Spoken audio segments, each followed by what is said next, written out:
करे सो आज करे सो अब पल में परलय होएगी, वीडियो लाइक करें। नमस्कार, मैं मनीष कुमार वर्मा। आज का न्यूज, इस न्यूज में आप लोग सुनेंगे किस प्रकार माननीय देश के प्रधानमंत्री नरेंद्र मोदी जी किस प्रकार बोल रहे हैं। आइए सुनते हैं मोदी जी का मेन स्पीच। ये लोग मोहब्बत की दुकान चलाने के लिए निकले थे, अब मोहब्बत की दुकान में फेक वीडियो का बाजार खोल दिया है। अब चुनाव में उनकी बातें नहीं चलती है तो फर्जी वीडियो बना करके फैला रहे हैं। आप कल्पना कीजिए, जिस पार्टी ने 60 साल तक देश पर राज किया, इतने सारे इनके प्रधानमंत्री रहे, मंत्री रहे, जनता के पास जाने के लिए उनकी जुबान पर सत्य नाम का शब्द नहीं है और उनकी मोहब्बत की दुकान में फेक फैक्ट्री रूप में अब काम करने लगी है। जिसे मोहब्बत की दुकान कहते थे वो दरअसल फेक फैक्ट्री है। कांग्रेस के वीडियो फेक, कांग्रेस की बातें फेक, कांग्रेस के वादे फेक, कांग्रेस के नारे फेक, कांग्रेस की नीयत फेक। और लड़ना है, मोदी है, चाय वाला है, मामूली है, गरीब का बेटा है। अरे आओ ना यार, दो हाथ कर लो, हो जाए मुकाबला। ये दाल भात खाने वाला क्या करता है दिखा देगा। अरे हिम्मत है तो सामने से वार करो, ये फेक वीडियो का गेम बंद करो। कुछ पल लोगों को आप गुमराह कर पाओगे, लेकिन इसकी बहुत बड़ी सजा भी ये देश आपको देगा। साथियों, इन लोगों ने चलाया है, मोदी 400 सीट इसलिए मांग रहा है कि आरक्षण। अरे उनको मालूम नहीं, आज भी पार्लियामेंट जो 5 साल चली, एनडीए के 360 तो करीब एमपी थे और बीजेडी जैसे लोग जो हमारे एनडीए में नहीं थे, आंध्र की वाईएसआरसीपी हमारे एनडीए में नहीं थी, जो हमें समर्थन करते थे, वैसे भी पार्लियामेंट में 5 साल मेरे पास 400 की ताकत तो थी ही। लेकिन न ये पाप करने के लिए हम पैदा हुए हैं, न ही ये पाप करना हमारा रास्ता है। बाबा साहब आंबेडकर ने जो संविधान दिया है, देश के संविधान के निर्माताओं ने जो संविधान दिया है, उस संविधान की शुचिता, उस संविधान का संरक्षण, और कांग्रेस वाले उनकी जमात कान खोल के सुन ले, ये मोदी है। मोदी जब तक जितना है, मैं तुम्हें कभी भी धर्म के आधार पर आरक्षण का खेल खेलने नहीं दूंगा।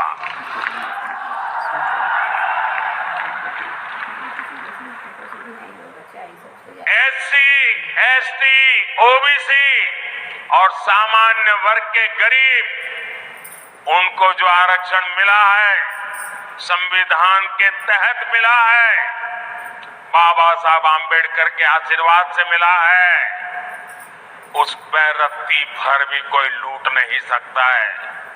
तुम्हारा जो इरादा है, वो इरादा है कि दलित समाज, आदिवासी समाज, पिछड़े समाज के लोग, सामान्य वर्ग के गरीब लोग, जिनको आरक्षण मिला है, उस आरक्षण में से लूट चलाकर धर्म के आधार पर तुम मुसलमानों को आरक्षण देना चाहते हो। मैं आज कांग्रेस के शाहजादे को, कांग्रेस पार्टी को और कांग्रेस के सारे गाजे बाजे बजाने वाली जमात को चुनौती देता हूं, मैं उनको चुनौती देता हूं, अगर उनमें हिम्मत है तो घोषणा करें कि वे कभी भी धर्म के आधार पर न आरक्षण का दुरुपयोग करेंगे, न संविधान में खिलवाड़ करेंगे, न ही धर्म के आधार पर किसी को आरक्षण देंगे। घोषणा करो, हिम्मत हो तो। नहीं करेंगे क्योंकि दाल में कुछ काला है।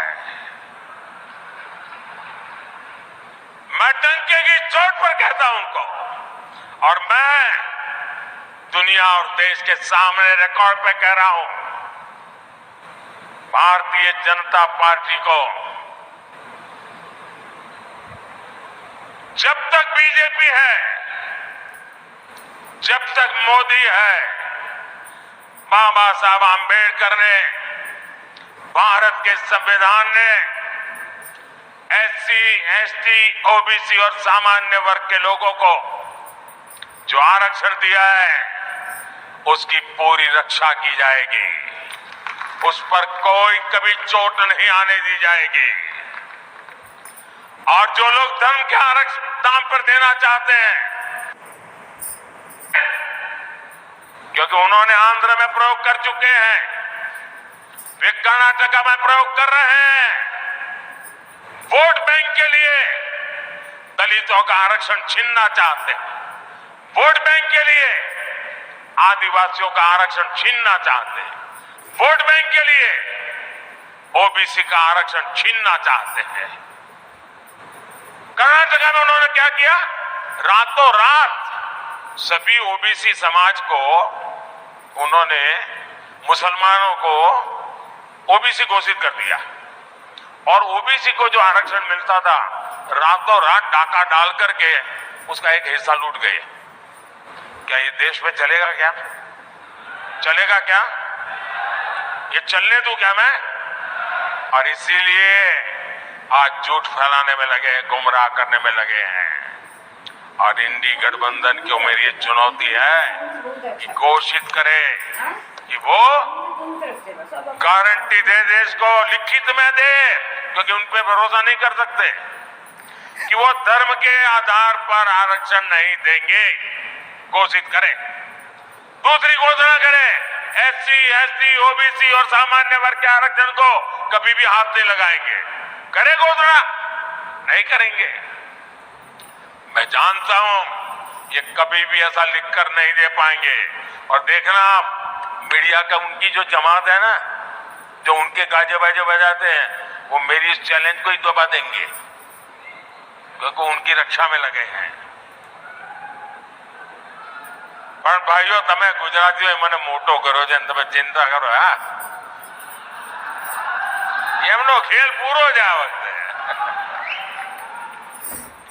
સાથીઓ, આ ચૂંટણીમાં મારે એવા સાથીઓ જોડે વાત કરવી છે, ખાસ કરીને જેમની ઉંમર 35, 40, 45 હવે, જે લોકો પહેલી વાર 18 વર્ષના થયા છે, મત મળ્યા હશે, એમને પહેલાની દેશની શું દશા હતી એની ખબર જ નહીં હોય। કારણ જેને હવે પહેલો વોટ મળ્યો હશે, કે હું જ્યારે પ્રધાનમંત્રી બન્યો એના પહેલા તો એ બિચારો 8 વર્ષનો હોય, 10 વર્ષનો હોય, 12 વર્ષનો હોય, એને એ વખતે શું દશા હતી દેશની ખબર જ નહીં હોય। એકવાર જરા આજકાલની પેઢી તો ગૂગલ વાળી છે ને, જરા ગૂગલ પર જઈને જૂના છાપા શોધજો, હેડલાઇન ચોરી, લૂંટ આ જ આવતી હતી। અને આજે શું સમાચાર આવે છે? આટલા પકડ્યા, આટલા કરોડ કબજે કર્યા, આટલા જેલમાં નાખ્યા, અને એનો જ ફફડાટ છે આ।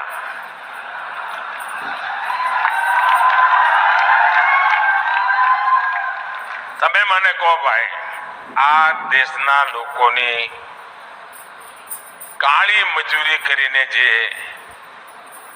ટેક્સ આપ્યો હોય એને હું લૂંટવા દઉં, લૂંટવા દેવાય? અને આ લૂંટારાઓને કરવા જોઈએ કે ના કરવા જોઈએ? ये बहुत बहुत धन्यवाद। सत्य, संघर्ष और अपना ज्ञान बढ़ाने के लिए देखते रहिए MAJP न्यूज। जय हिंद।